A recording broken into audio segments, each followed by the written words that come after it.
Good evening, everyone. We'll get started with questions for Coach. Josh Robbins, The Athletic. Steve, what are reasonable expectations tonight for Cole, considering that he hasn't played in, I think, 2 months? I mean, you know what? I think that just like you never want to put limits on guys, I think that you have to be careful with expectations when guys have been out this long. So one thing I do know is that he's incredibly excited to be out there. We're happy to have him back. And, you know, he's going to play with a lot of energy and a great deal of toughness. And look, it's going to take him a little bit to get back into rhythm. That's just the way it is. But he's done everything that he could do with that injury to get ready. And you know, I'll be surprised if he doesn't play pretty well, to be honest with you. Takeshi Shibata, O Media Japan. Hello, Coach. Can you hear me? Yes. So I'm calling from Tokyo, Japan, and I'm curious about this coronavirus situation in Orlando. I mean, when I talked to the Coach Snyder of the Utah Jazz, he said like he was doing the walkthroughs and other stuffs in the ballrooms of the hotel. So what is your situation? We do the same thing on the road. You know, we get tested in the hotels so that the guys don't have to leave the hotel. You know, we get up in the morning and we usually have like a mid-morning, like an 11 o'clock walkthrough. And then we go to the arena that afternoon and play the game. So we do the same thing. Plus, to be honest, with the way the testing is set up, because, you know, it has to be taken to get to another group so they can make sure that everybody is tested. It's almost impossible to go to the arena. Some teams do it, but it's very difficult to coordinate, in my opinion. Okay, and one other question about today the matchup. I don't know if Rui Hachimura is playing tonight, but what is your general impression about his play this season? Yeah, he's questionable tonight. You know, I think he's a very talented player. You know, for his first 2 years here in the league, he's really had significant injury issues that have slowed him down. But when he has had chances to play, he's played very well. You know, he's got good size. He has good basketball IQ. You know, he can guard two positions, I think, which is important in our league now. And I'd say the biggest thing is, you know, just for him to get healthy so he can continue his development. But he's certainly a talented young player. Okay, I appreciate it. Thank you so much. Josh Robbins. Steve, you were pretty blunt in your assessment of your team's play after the Denver game. So much so that for some fans, just my guess is that it kind of surprised them considering how young the guys are and the expectations for that particular game. What was the point you were trying to convey, or how did your point relate to your philosophy on player development?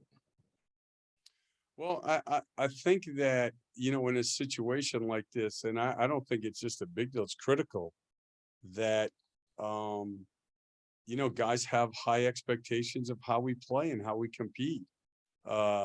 The easiest thing for all of us to do would be to, you know, go out and just play ball, you know, and we'll make no gains that way. That was a game in Denver, you know, against a terrific team. And we're up one with the ball with 5 minutes to play on the road. And, you know, you got to make some plays. And, you know, the disappointing thing is the things that we didn't do well, which I'm in charge of, by the way, were things that we have done and we had worked on. You know, we blew 2 sets, the things that we had walked through in the hotel walkthrough that morning, where, you know, we had a guy in each situation that didn't know what we were doing. And you can't play in the NBA that way. You know, to me, I shared with them yesterday, there's 3 aspects to me to be a good player. And this is where the player development piece, I think, whatever, people have different views. There's the individual part, the skill part. That's what everybody views as player development: shooting, you know, ball handling, dribble moves, right, post moves, whatever it is. Some of it is position, specific to your position. Others is not. But just as importantly is, are you an expert on your team game? And, that's what's become in the last 5 or 6 years, a lot more difficult in our league. Because of the fact of the way our youth basketball is structured in our country, and there's just a lot of AAU, and there's some great AAU programs, but the majority of the games are, not purposeful when you go and watch them play. So guys are coming into our league and they're better with the ball. They're more skilled. There's more shooting. There's far less basketball IQ, far less. They don't understand how to practice in a team sense nearly as well as they used to, because they don't spend time doing that when they're younger. And I think if you talk to any coaches in our league, they would tell you the same thing. So there's the individual aspect of player development and the team aspect. And then the third one is getting yourself ready every night to play well, which in this condensed schedule for younger players is very difficult. I mean, we've had guys that we're throwing out there the other night, back to back against two good teams playing 36, 34 minutes that have probably never played a back to back, obviously, until this year. But being able to play in a team structure is as big a part of this as individual skill work. There are many guys in this league that will score 14, 15, 16 a night, and the team doesn't function well when they're on the floor. That's just it. I mean, it happens all the time. And then there are other guys who score 8, 9, 10, and any coach would kill to have him on his roster because of how well he plays with other players. And those are the things that I think it's very difficult for anybody to understand unless you're in practice every day and evaluating the film, because nobody knows the coverages. Coverages are different team to team. Nobody knows all the different nuances of pick and roll defense from team to team. So it's hard for people to see, but as a coach, that's what you're looking for. James Hill, PNC Sports. Steve, the importance of guys continuing to work together and play hard and win games at home. Can you just give us your thought process on again, the opportunity for guys to win a game at home? No question. And the one thing I like, these guys have been terrific. I mean, in terms of, their attitude towards work. We had a good practice yesterday. We did a lot of offense and defense. Hopefully that'll help us play better tonight. We had a good spirited shoot around this morning. And I think everybody's excited to play. We're getting some guys back. We'll have more depth. We'll be able to play 10 guys tonight, which will help us also. And we have a stretch here of 4 games at home where hopefully we can play well and win. And I do think the attitude is good.